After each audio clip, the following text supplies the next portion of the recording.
buenos días, bienvenidos al IENSIP, Ventanas al Conocimiento. Para mí es un placer nuevamente volvernos a encontrar. Mi nombre, como ustedes lo pueden observar allí, es Chayesca Martínez. En el caso de la universidad, yo soy la que trabajo con toda creatividad y productividad en las maestrías y en los doctorados. Principalmente porque nosotros consideramos que es fundamental eh, y muy importante entender la importancia de la creatividad para la educación. Y pues la productividad, mucha gente dice que la palabra producir tiene que ver sobre todo con en el término de las empresas, de las organizaciones. Y sí, por supuesto, nosotros somos una empresa educativa, pero esa empresa educativa, su único capital y todo lo que conlleva esa producción de ese conocimiento es la educación, es formar un ciudadano feliz, un ciudadano lleno de disposición, de energía, de talento, y eso es lo que vamos a trabajar en el día de hoy. Tenemos por aquí, un momento, ok, ya comenzó a correr esto. Tenemos una frase que me encanta comenzar las frases o estas actividades con una frase de Dalai Lama. Y en este caso, Dalai Lama nos dice: un solo pensamiento positivo por la mañana puede iluminar todo un día. Y cuando usted se levanta dispuesto, motivado, lleno de esa energía positiva, seguramente muchas de las cosas que tal vez usted lo ve como un problema, le encuentra la solución. Y en muchas ocasiones, porque nos sucede por nuestra vida cotidiana, en el caso de nosotras las mujeres, somos madres, somos empleadas en algún espacio educativo, en el caso maestras, directivos, coordinadores, somos esposas, somos hijas, somos amigas, somos tías, somos hermanas, bueno.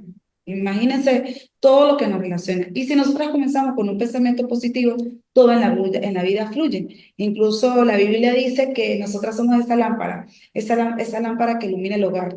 Y si comenzamos a nivel mundial, porque esto no solamente es Venezuela, Colombia, aquellos países que tienen este convenio con la universidad, es que si hacemos una encuesta, la mayoría somos mujeres. Entonces, nosotras somos las que llevamos ese poder, que ese es un poder que tenemos como maestros, como educadores, con esa vocación de formar a ese niño, niña, ese joven, incluso a este colectivo de personas adultas, como somos nosotros. Seguimos por aquí. Esta computadora hoy está un poco fuerte de pasarlas. Ok, aquí está. Entonces tenemos los postulados teóricos que nos llevan a entender un poco lo que es nuestra unidad curricular. Y estos postulados teóricos comienzan, por supuesto, con la educación. Y para Freire, la educación es un constante vivir de experiencias mutuas entre el educador y el educando. Y entonces nosotros entendemos que la educación para la liberación, como lo habla Freire, la educación del amor, esa pedagogía del amor, tiene que ver ese constante vivir de experiencias mutuas. Y ahí es donde se hace un corte y con una gran brecha de esa educación tradicional en que solamente veíamos al estudiante como un depósito de conocimiento, y usted, ¿verdad? Casi con esa toga grandota, que es el que define y el que decía y el que solamente tenía el poder del conocimiento. En nuestro caso, en esta nueva educación, en esta nueva forma de ver la educación, es un constante vivir de experiencias mutuas, porque nos permite incluso no solamente el punto de vista cognitivo, sino emocional, psicológico, físico, cuando usted realmente llega a su espacio de aprendizaje y conversa con su estudiante antes de decir: por favor, abra su cuaderno, tema número 4. A veces hay educadores que no dicen ni buenos días, sobre todo en el nivel de educación media y universitaria. Y tenemos que siempre buscar la manera de que haya ese constante vivir, esas formas de experiencias significativas entre todos. Y tenemos nuestros 4 postulados teóricos, que ustedes lo van a ir revisando, ¿verdad? En ese contenido temático que va a estar dispuesta esta aula virtual. A mí me encanta, saludo a la profesora Perla, a la profesora Magnolia que está por aquí, a este grupo de estudiantes que están por aquí presencial, que las iba a sentar todas aquí, pero les da miedo la cámara. que tenemos la posibilidad de poder observarnos, de poder vernos, de poder escucharnos. Y en el caso de la creatividad, todos somos creativos. Todos los seres humanos somos creativos, porque es una capacidad innata del ser humano. Si se estimula, puede generar ideas propias, talentosas, originales y buscarle solución a los problemas. Cuando hablamos, cuando usted dice, uy, esa persona sí es creativa y porque yo no lo soy, usted no lo es porque usted no lo ha potenciado, porque su maestro no lo ha potenciado, porque en su casa no lo ha potenciado. Y miren cómo comencé con usted mismo, porque a veces siempre estamos esperando que los demás nos den, ¿no? Muchísimos estudiantes y personas que realmente entienden la importancia de la educación son autodidactas. Usted le da un tema y de ese tema abre el abanico de posibilidades para poder ser, y esa es la palabra, ser creativo, ser original, buscar la solución a esos problemas. Y cuando hablamos de solución a esos problemas, es que en una de esas tantas presentaciones que a veces uno elabora, porque yo siempre voy cambiando, innovándolas, creando, había un tema que era muy importante, que eran las barreras que impiden la creatividad. ¿Y cuál era la principal barrera que impide la creatividad? La falta de motivación. La falta de motivación, la pereza emocional, las ganas de no hacer las cosas, las personas que no son asertivas, que a todo le ven un problema. Y yo creo que todos nosotros, no solamente desde el punto de vista familiar, sino inclusive en el profesional, siempre hay alguien que tiene, como decirlo de esa manera, una piedra en el zapato. Usted dice, vamos a hacer la actividad del padre, ¿para qué? Vamos a hacer una actividad de niños, ¿para qué? Sí, Dios mío, esas son las personas que colocan una barrera, una gran pared a la creatividad, a esa posibilidad de que usted realmente haga diversos tipos de estrategias, de acciones, de espacios originales, talentosos para nuestros estudiantes. Puede ser que usted vaya a una reunión, un consejo docente, y usted diga, bueno, yo traigo una grandísima idea. ¿Cuál? Vamos a hacer un concurso de poesía. En mi caso, yo soy profesora de castellano y literatura. Tengo la maestría en ciencia de la educación y tengo el doctorado en humanidades, misión de educación y estoy estudiando psicoterapeuta gestal. Y entonces nosotros a veces conversamos esto y nosotros decimos, por supuesto, las personas no les gusta ser asertivas, no les gusta innovar. Y esa es una palabra muy importante en el aspecto de la creatividad. El que es creativo siempre va innovando, siempre va buscando no solamente solucionar los problemas, sino tareas, acciones exitosas para que nuestros espacios cada día funcionen de la mejor manera, con la mejor armonía. Y eso tiene que ver también con la disposición y con el clima que usted desarrolla en el espacio. Si usted en el espacio siempre llega así, con el ceño fruncido, ahí nunca va a haber espacio para la innovación ni para la creatividad. Ah, pero si usted siempre llega con una sonrisa, siempre dispuesto, escuchando, no oyendo, sino escuchando a sus estudiantes, a sus maestros, a sus espacios, seguramente siempre va a haber diversos tipos de actividades y les van a hacer cola en la escuela, en el liceo, en el colegio, para poder incorporar a sus hijos, porque eso se corre. Dice, miren, es que allá hay una dinámicas grupales, los estudiantes pueden participar, hay ejercicios reflexivos de participación, eso es muy importante. Luego tenemos el talento y todos, absolutamente todos los seres humanos tenemos un talento. Lo que pasa es que a veces se desarrolla más lo negativo que lo positivo. Pero el talento son las manifestaciones individuales exteriorizadas, ¿sí? De forma espontánea en el hacer cotidiano de una persona. Eh, si lo colocamos desde el punto de vista del talento educativo, hay en tu espacio de aprendizaje, en tu entorno educativo, hay maestros que son excelentes para la pintura. Hay maestros que son excelentes para la parte musical. Hay maestros que son súper excelentes para participar y ser los líderes en espacios, en actividades deportivas y recreativas. Hay maestros que son extremadamente reflexivos. Hay maestros que son extremadamente talentosos desde el punto de vista de la oratoria. Entonces, si usted es director, en mi caso lo digo de esta manera porque tengo las dos funciones. Hay un espacio donde soy director y un espacio donde doy clases, bueno, en este caso también con ustedes, es que cada uno de nosotros sabe qué talento tiene esa persona o ese entorno donde usted debe dirigirlo. porque usted dirige ese espacio educativo. Si usted va a hacer una actividad y le dicen a usted, si usted es profesora de primer grado, profesora, por favor, necesitamos una actividad desde el punto de vista navideño, o ahorita el que viene, que está a pocos días del abrazo en familia. Usted sabe que estudiante, usted puede darle una poesía y el estudiante va a declamar la poesía de la mejor manera, porque tiene capacidad de memorización, la analiza y le gusta.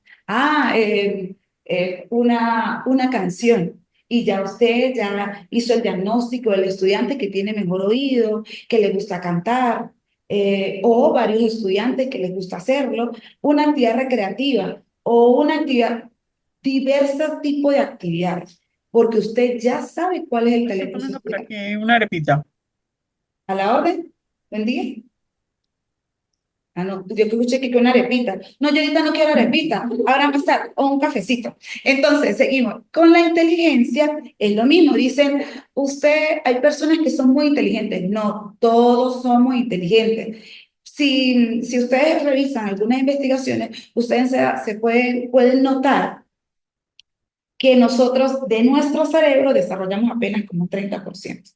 Y hay personas, y en este caso puedo hablar, por ejemplo, de Beethoven, que Beethoven, él siendo luego de una enfermedad, quedó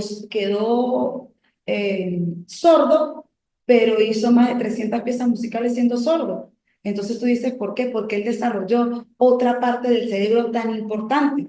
Y no sé si ustedes, creo que sí, han escuchado del cerebro triuno. Y el cerebro triuno nos dice que nosotros tenemos diferentes formas de esa capacidad que tenemos cognitiva de poder, por ejemplo, en un mes leer 8 libros.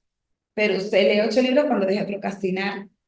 Usted puede desarrollar dentro de su talento una habilidad musical, una habilidad artística.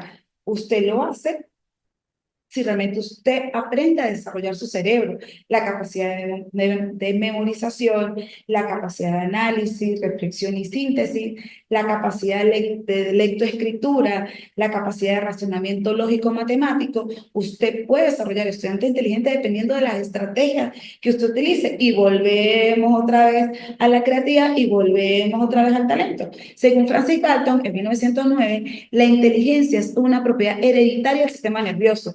Es diferente en cada individuo y se puede medir a través de la precisión y velocidad de reacción al estímulo externo. Todos los que estamos aquí, incluso los estudiantes neurodiversos, los estudiantes que tienen una condición, son muy inteligentes. El autista, el que tiene TDAH, el que incluso tiene, lo pueden decir, retardo mental, sí, son muy inteligentes porque desarrollan otra parte del cerebro. Otra parte del cerebro. Entonces, ahí yo tengo estudiantes, un niño, se llama José Vicente, él está en primer grado y él tiene autismo, pero ustedes vieran y ustedes lo escucharan cómo pronuncia, ¿verdad? Su dicción y lo inteligente es que en cuanto al inglés, entonces teniendo un idioma y usted coloca a un niño que tiene una condición normal o una condición regular, se llama así una condición regular, y él no desarrolla el idioma. ¿Por qué? Porque no hay un estímulo de su padre, su representante y de la propia institución para que él lo desarrolle. Es decir, todos somos inteligentes, pero todos tenemos un talento distinto. En mi caso, por algo estudié castellano, porque lo que tiene que ver con razonamiento lógico, matemático, para mí es fuerte. Todos tenemos un talento que vamos desarrollándolo. Y esa es la idea de nuestros maestros, que vayan desarrollando en cada estudiante cuál es su habilidad. Hay estudiantes que adoran el medio ambiente y ese estudiante es el próximo ingeniero agrónomo. Pero si usted ayuda a desarrollar ese tipo de habilidad, ese tipo de inteligencia. Y, por supuesto, la aptitud con P. Pierón dice que es una condición congénita que puede permanecer en un estado oculto, pero que si llega a manifestarse, se transforma en habilidad, en conocimiento y en capacidad. Y somos nosotros los garantes de eso. Miren que cada vez que yo tengo este tipo de encuentros en todos los espacios, yo soy la primera defensora de nuestra profesión. Nuestra profesión no es cualquiera. Por nuestra profesión pasan todas las profesiones, todas las áreas. pero nosotros tenemos que amarnos y querernos nosotros como maestros, porque si usted no desarrolla en ese estudiante la creatividad, el talento, la inteligencia, la actitud, no estamos educando. Sencillamente cierre el telón, cierre la puerta y póngase a hacer otra cosa. También considero que todos los maestros tenemos un tiempo determinado para ser educador. Hay cosas que nosotros tenemos que decir, bueno, cerré mi ciclo aquí. Puede ser que usted, por ejemplo, siempre tuvo 20 años siendo profesor de primer grado. Vaya, dése la oportunidad de ir a sexto grado, a cuarto grado. Vamos a permitir tener esa experiencia educativa en otros espacios. Y tienen que ver mucho con esa aptitud con P y con esa actitud con C, que son nuestras acciones. Es los pensamientos, nuestra palabra, que es el poder de la palabra, y cómo nosotros nos movemos, esa acción. No puede haber y lo que sentimos, me faltó, que es tan importante, lo que sentimos. Entonces usted tiene que pensar, tiene que hablar, tiene que sentir y tiene que actuar siempre de la misma manera, porque nosotros somos el ejemplo. Es decir, que si nosotros decimos que somos personas creativas, no solamente podemos decirlo de boca, tenemos que pensarlo, tenemos que sentirlo y tenemos que actuar en función de eso. ¿Cómo son nuestras planificaciones? ¿Serán las mismas de hace 10 años?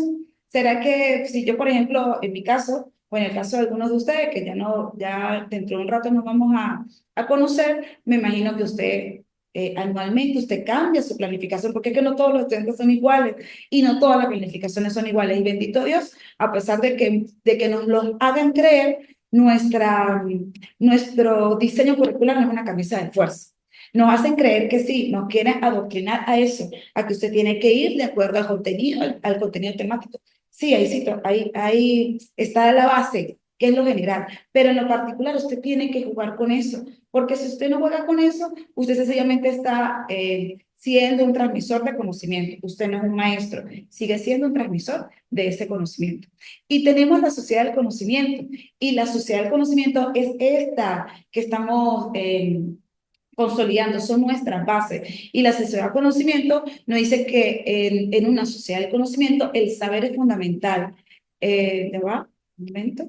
Es fundamental para el crecimiento y la mejora continua.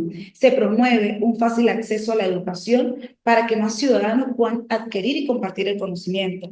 Las tecnologías de la información y la comunicación son herramientas claves para la difusión y gestión del conocimiento. Es fundamental entender, mis estimados maestros, participantes, que nosotros estamos dentro de esta sociedad del conocimiento. Somos nosotros los garantes de estar dentro, porque si no la misma sociedad nos saca patadas de allí.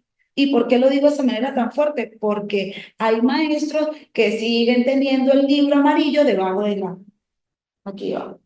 Y anda con el libro amarillo para arriba para abajo. Y anda así, mire, con esta disposición.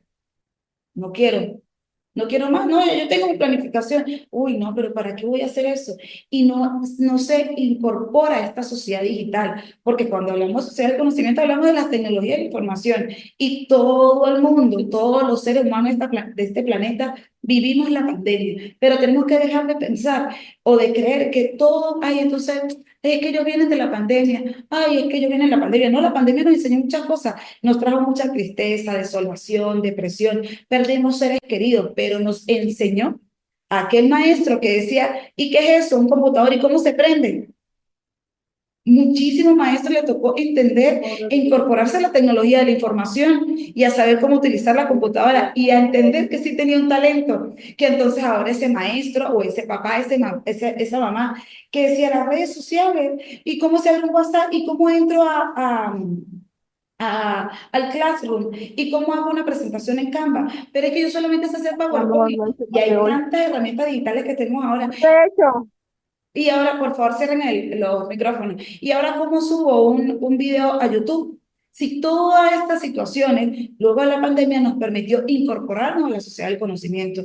Y esa es la búsqueda y esa es la exigencia que hacemos desde el INSI, porque el INSI ha buscado, va a haber una unidad que vamos a hablar de globalización, pero ha permitido eliminar esa brecha que existe entre países, porque la sociedad del conocimiento tiene que ver en gran mayoría con la educación universitaria. Cuando las universidades entiendan que hay que mejorar, modificar, eliminar algunos temas, contenidos temáticos, el diseño curricular de muchas carreras universitarias, vamos a tener mejores profesionales.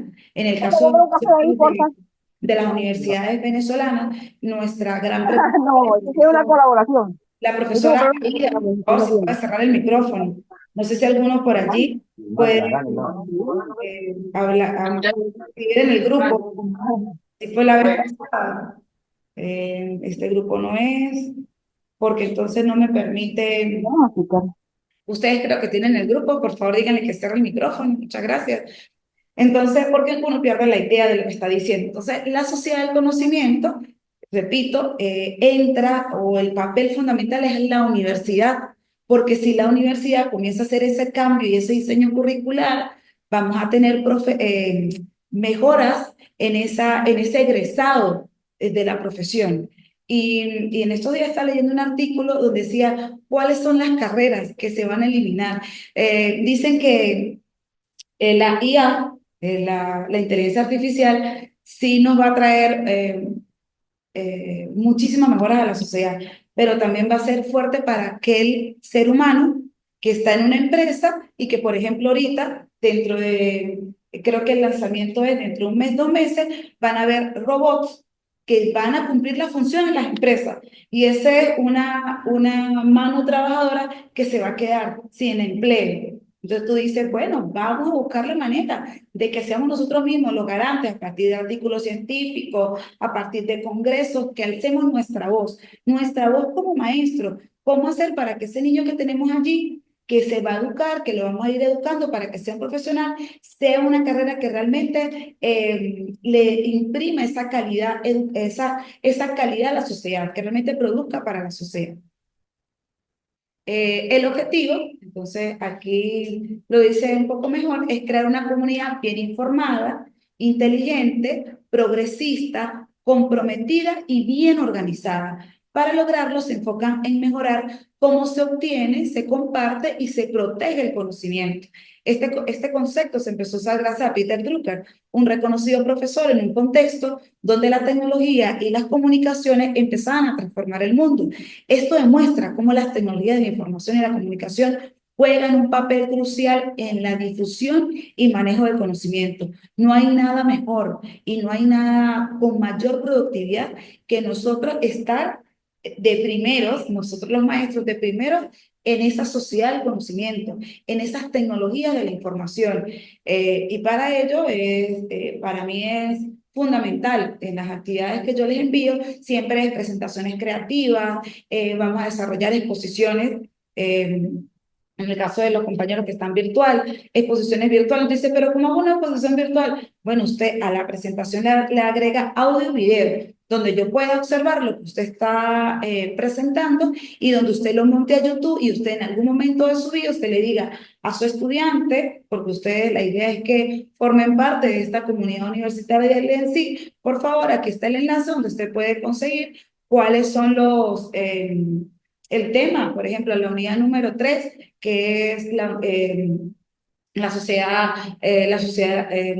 creatividad en la cultura, en la educación, en el arte, en la ciencia, por ejemplo. Entonces, la idea es que creemos una comunidad cada día llena de innovación y de creación, sin perder lo humano, porque a veces en muchas ocasiones el maestro pasa al extremo. Entonces, en este extremo solamente soy tecnológico y no me enfoco también en lo humano, en la reflexión de ese día a día de mi estudiante. ¿Cómo hago para poder relacionar mi vida cotidiana con mi vida estudiantil?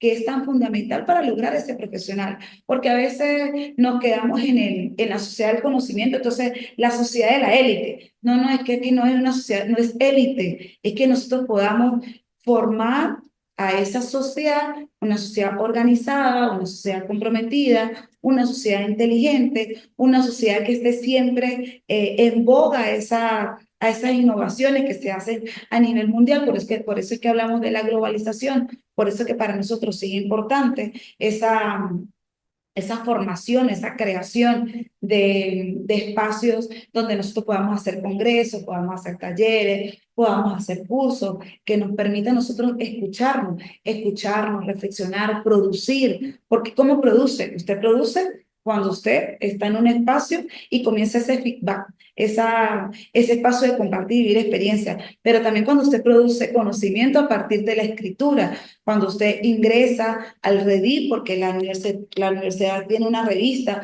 donde usted aplica para poder que su artículo científico pueda incluirse dentro de la red y usted pueda armar una comunidad, como cuando usted arma la comunidad en WhatsApp, pero en vez de estar procrastinando con esa comunidad, usted permita establecer espacios para esa creatividad y esa innovación.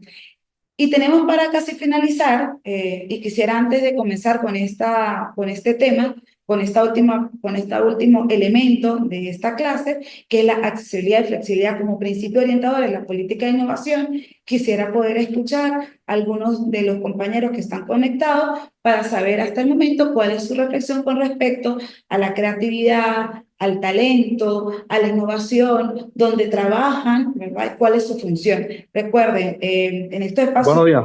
Buenos días, profe Dios le Javier. bendiga. ¿Cómo está? Bendecido. Bueno, usted sabe, yo estoy acá por Maicao, La Guajira. Sí, señor. Como usted mismo decía, tocó lo que yo le hablé la semana pasada. ¿Para qué? Como yo decía, para uno tener creatividad o tener innovación, tiene que tener amor por lo que hace. Usted mismo lo volví a tocar ahorita. Si Señor. tú no tienes amor por lo que hace, pues no te va a fluir la creatividad. Y cuando se habla también de esa, cuando hablamos de la parte de la inteligencia, que inclusive hasta los niños discapacitados tienen cierto tipo de inteligencia, porque es que por ejemplo, una persona si tiene un solo brazo, el otro brazo como que desarrolla el doble de fuerza o el doble de capacidad, a raíz de que falta el otro, se obliga a desarrollar el otro. Entonces así, las personas normalmente si tienen una discapacidad, desarrollan otra mucho más. Por ejemplo, hay un compañero mío, y de todas maneras yo tengo un pensamiento de que se necesita, sobre todo en personas, digamos, como nosotros, que entre comillas normales, tener cierto equilibrio Claro. en cuanto a la inteligencia. ¿Por qué me refiero a en cierto equilibrio? Porque es que normalmente cuando tú sabes demasiado de algo y de pronto no sabes casi nada de lo otro, termina siendo como que una persona no normal. Ahí Exacto. conozco bastante casos. Pero cuando tú tienes una persona, por ejemplo, te defiendes, sabes esto, pero también eres capaz de hacer esto y esto y esto, entonces tienes una vida más equilibrada. Por decir un ejemplo, yo tengo un compañero, o sea, tenía un compañero que trabajó conmigo, después cambió de colegio y tuvo, lo sacaron, volvió a ingresar, que él es una persona que tiene aparentemente tiene una inteligencia matemática, aunque yo también la tengo desarrollada, pero bien desarrollada, por así decirlo. Y él decía, yo soy más inteligente que tú. Y yo le decía, pero bueno, si tú eres más inteligente que yo, mírate tú como persona y mírame a mí como persona y mira las grandes diferencias que hay entre tú y yo. Exacto. Y la diferencia entre él y yo es abismal, lo conozco, porque es que inclusive yo le decía, de nada te sirve de saber demasiado matemática, pero como persona no vales nada, porque es una persona que no puede tomar, no puede probar ni siquiera un trago de ron porque enseguida se vuelve nada y se gasta lo que sea y duermes hasta en la calle. Y es un profesor. Entonces yo le decía, ¿de qué te sirve ser tan inteligente en un número o tan inteligente porque tú dices que te defiendes demasiado en eso, pero como persona, como ser humano, como en tu parte de proyección de tu vida, en tu parte económica, no eres nada, no tienes nada, todo el mundo te mira por debajo.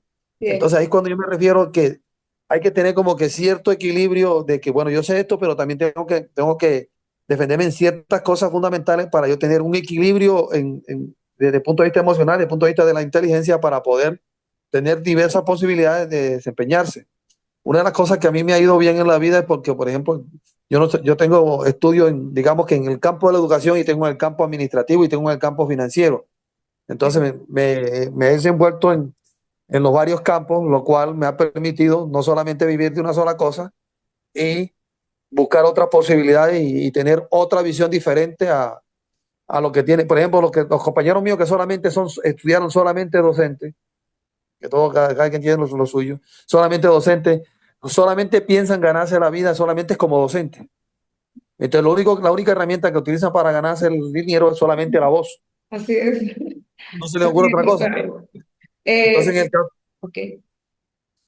el caso mío, yo busco otras posibilidades. ¿Por qué? Porque uno, tengo la docencia, tengo la voz, pero busco otra actividad. Entonces, uno tiene que buscar un equilibrio entre una cosa y la otra, porque normalmente, como le decía, Dios le bendiga.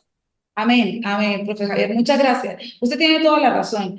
Cuando nosotros solamente como docentes pensamos en la competitividad, porque hay docentes que son muy competitivos, entonces tienen a sus estudiantes y todos sus estudiantes tienen que sacar 20. Ah, el 20 es una nota. Es algo que usted lo va a colocar en el papel y sí te va a servir para la formación profesional, pero tu personalidad es muy importante. Entonces, hay estudiantes que son de 20 pero son mezquinos, no les gusta trabajar en equipo, son grotescos en la forma de hablar, son muy inteligentes, pero no desarrollan la otra parte, que para nosotros es fundamental, un buen ser humano, un buen ciudadano. Profesora Perla, que me encanta que utilice la cámara, la felicito por eso. Buenos días, quisiera escucharlo. Coloca el micrófono, coloca el micrófono. No se escucha. Sí, no se escucha. La profesora Magnolia, la profesora Aida, si algo tienen que decir, si no para continuar. Ah, la profe Perla, ahora sí, te escuchamos. Ahora sí. ¿Ok? Buenos días, profe. Buenos días. Bueno, viendo en la clase, yo soy especialista en educación física, deporte y recreación. Y en el área recreativa, meter todo esa creatividad en los niños para que ellos tomen ese aprendizaje significativo, tanto en la cancha como en el aula. Porque no solamente somos en la cancha, sino también en el aula, tenemos que trabajar la teoría y nosotros como especialistas tenemos que buscar la forma de que el niño se involucre en el área teórica y práctica. Entonces es muy importante y en el contexto donde los niños están, porque no es igual estar en una parte donde no tengamos cancha a, no, a tener cancha como tal. Entonces ahí es donde juega el papel fundamental el docente, a buscar las estrategias con creatividad para que el niño aprenda lo que le vamos a enseñar en la clase. Usted tocó un tema, un tema muy importante, el contexto. En muchas situaciones el maestro no entiende el contexto. Y el contexto no solamente es el general, es el particular. Porque hay estudiantes, por ejemplo, que su contexto familiar realmente es bastante triste y desalentador. Ujú. Y usted solamente llega a hablar de la familia. Entonces, Ujú. de una vez usted rompe con ese proceso de aprendizaje significativo para ese estudiante, porque él no lo va a Claro. entender, porque él no lo vive. Mientras que usted cuando comienza a trabajar y ya usted conoce el entorno de cada niño, usted puede trabajar ese tema, ese contenido temático, qué estrategias puedo utilizar, incluso desde el punto de vista hasta religioso. A veces, si yo soy católica, todos los estudiantes tienen que ser católicos, ¿no? Hay estudiantes que son cristianos, otros evangélicos, otros sencillamente en su casa no les hablan de Dios. Entonces, ¿qué hace usted? Usted busca temas que te permitan en general trabajar el entorno y trabajar el contexto. Yo trabajo, tengo dos funciones, en una escuela rural y en un colegio privado. Obvio, las Ujú. condiciones de la escuela rural Son jamás muy van a ser igual diferentes. que en el colegio privado. Entonces, yo tengo que a partir de entender mi contexto, entender mi entorno, cómo puedo trabajar mi planificación, que la planificación nunca es una camisa de fuerza. La planificación siempre tiene que buscar, incluso a veces creo que a todos nos pasa, hacemos una gran planificación, usted se sienta porque usted no trabaja solamente de 8 a 12, usted trabaja de 8 a 12, de 2 a 6, trabaja los fines de semana, trabaja los mediodías, trabaja a cualquier hora. Y usted hace su planificación y el lunes estaban desordenados, no quisieron tal y su planificación se cayó. Y usted sale frustradísimo. Dice, pero ¿qué pasó? ¿Qué pasó aquí? Ah, puede ser que el niño más desordenado pasó una situación de casa y yo como nunca pregunté, sino yo llegué para dar clases. Sencillamente hay que buscar siempre la manera de escuchar a nuestro estudiante para poder trabajar con la planificación. Y ahorita las redes sociales nos dan todo. Las redes sociales, si usted lo utiliza también como ocio, porque el ser humano necesita tener ocio, tener su tiempo de procrastinación. También no se tiene que ver que en el caso, por ejemplo, de Instagram, tiene millones, tiene miles de actividades que los maestros las graban, las montan en el Instagram, y usted dice, yo quiero hacer eso, yo quiero hacer eso, y usted comienza a ser parte de una planificación totalmente distinta a lo que usted tenía. Entonces, nos quedan 3 minutos 22 y voy a tratar, creo que me quedan 3 láminas de este tema, y se llama accesibilidad y flexibilidad como principios orientadores de las políticas de innovación. Ser accesible y ser flexible. Y dice que la flexibilidad es un ingrediente clave en la innovación. Si usted no es flexible, si usted siente que todo lo que usted haga no tiene posibilidad de abrir una brecha, de abrir otro elemento, de ser más creativo, usted nunca va a innovar, porque eso permite a los individuos y organizaciones adaptarse a nuevas situaciones y aprovechar nuevas oportunidades. Entonces, es lo que hablamos, cuando usted realiza su planificación y usted después se da cuenta que algún tipo de recurso ya no lo tiene. Ah, si no lo tengo, no lo hago. No, si no lo tengo, Créalo. invento. Exacto, me lo modifico, veo qué hago, porque usted tiene que aprender a tener flexibilidad y enseñar a sus estudiantes a ser flexibles, porque cuando usted es flexible, usted es asertivo, porque dice que la flexibilidad es una cualidad personal, pero también es esencial para las organizaciones. Para ser innovador, las organizaciones deben poder cambiar de dirección rápidamente y adaptarse a nuevas circunstancias. Necesitan poder experimentar y probar cosas nuevas, sin verse obstaculizados por reglas ni procedimientos rígidos. Y por eso tenemos que siempre afianzarlo de que el diseño curricular no es una camisa de fuerza. Usted puede trabajarla en función de que usted pueda ser accesible, pueda ser flexible, pueda tener motivación y pueda tener disposición para ello. Pido que pase esta lámina. ¿Ok? En la flexibilidad, lo que queremos que las organizaciones fomenten la creatividad y la innovación. Suelen tener una serie de características en común, suelen estar abiertas a las ideas, una cultura de experimentación para poder crear líderes fuertes. Sí. Con azúcar, por favor. Aquí son maravillosos que nos van a dar café. Las organizaciones que fomentan la creatividad y la innovación tienden a ser más flexibles. ¿Y cuáles son las barreras que impiden la innovación? Las organizaciones que son inflexibles suelen tardar en responder al cambio y se resisten a las nuevas ideas. Pueden tener dificultades para adaptarse a las nuevas tecnologías o a las necesidades cambiantes de los clientes. Como resultado, pueden perder oportunidades de crecimiento e innovación. Y sí, los clientes, nosotros tenemos que ver que nosotros somos una gran empresa educativa y que si nosotros somos flexibles, somos innovadores, y formamos líderes fuertes, vamos a poder cambiar el país, vamos a poder cambiar el mundo. ¿Y cuáles son los ingredientes para fomentar la creatividad? Señores, la motivación, la pasión, la disciplina, la práctica y el riesgo. Usted siempre está motivado, siempre está apasionado, pero es disciplinado, es decir, todos los días, de la misma manera, todos los días busco que mi estudiante, por ejemplo, lea. Todos los días, profesora, no quiero leer, vamos a leer, y usted le busca cuentos, le gusta novelas, le busca fábula, le busca leyenda, se lo coloca en Bioín. Si usted es disciplinado, le aseguro que ese fruto va a crecer, bueno, como una hermosa flor, un gran árbol frutal, como usted lo vea. Porque la práctica permite, la disciplina con la práctica nos hace cada día hacer